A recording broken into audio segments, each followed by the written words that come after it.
Monsieur Bey, nous vous félicitons pour cette belle initiative d'offrir à Ziguinchor ce complexe, ce joyau, j'allais dire, que nous n'avions l'habitude de voir qu'à Dakar et quelques villes périphériques de Dakar. Vous avez, en le faisant, honoré la ville de Ziguinchor et surtout, je ne dirais pas que vous êtes le précurseur, mais vous montrez l'exemple à tous les investisseurs potentiels que le monde ne se limite pas à Dakar et à sa périphérie, que nous aimons bien, mais qu'il y a beaucoup de potentiel dans tout le Sénégal et que ce potentiel, il faut aller l'explorer pour le bien des investisseurs, mais pour le bien également des populations qu'on trouve sur place. Un complexe comme ça, c'est bon pour la vitrine de Ziguinchor, parce qu'il faut renforcer le visage urbanistique de la ville. Il faut moderniser. On avait des modèles de stations, des modèles de boulangerie. De plus en plus, on a vu naître des modèles beaucoup plus modernes, beaucoup plus confortables en termes de services. Et ce bijou fait partie de ces modèles. Et nous sommes très heureux de l'accueillir à Ziguinchor. C'est également un créateur d'emplois. Vous avez parlé de 30 emplois qui sont créés. Ce n'est pas à négliger dans un contexte de chômage endémique pratiquement, où une bonne partie de la jeunesse vous dit qu'à part les motos Jakarta, ils n'ont pas d'autres opportunités. Mais également, il faudra l'oublier, mais Ziguinchor est une portion du Sénégal. Tout Sénégalais est invité à venir explorer dans tous les domaines, l'agriculture, l'élevage, la pêche, la transformation surtout. La transformation.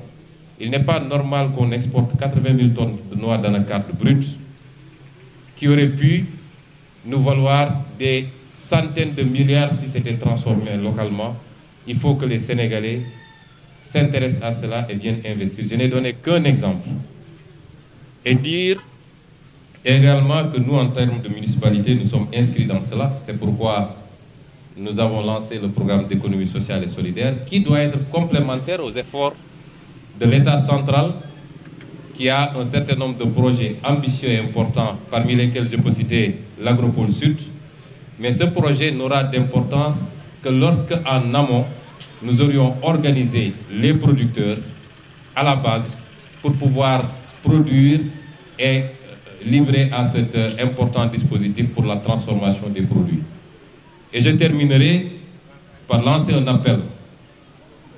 Nous sommes des patriotes, nous l'assumons, et le premier maillon de le patriotisme, c'est le patriotisme économique.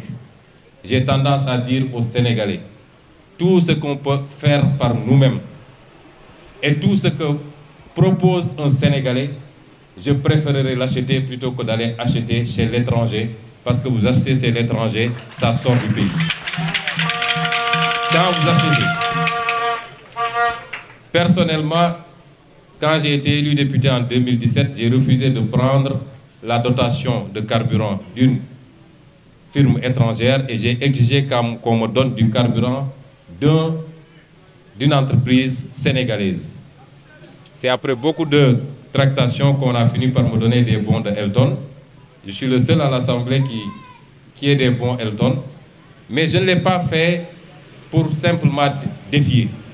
Mais je considère que s'il y a un entrepreneur sénégalais qui se bat et qui se débat pour exister dans ce secteur de la distribution, c'est les Sénégalais qui doivent l'appuyer. Parce que si vous comparez à l'étranger, il paiera certes des impôts, il emploiera certes des gens, mais quand il aura fini tout ça, tout le bénéfice est expatrié du Sénégal.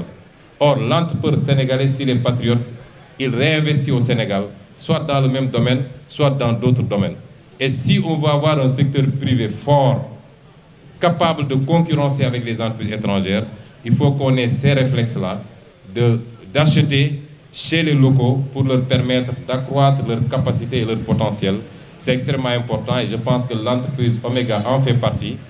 Nous vous félicitons et nous félicitons tous les entrepreneurs sénégalais.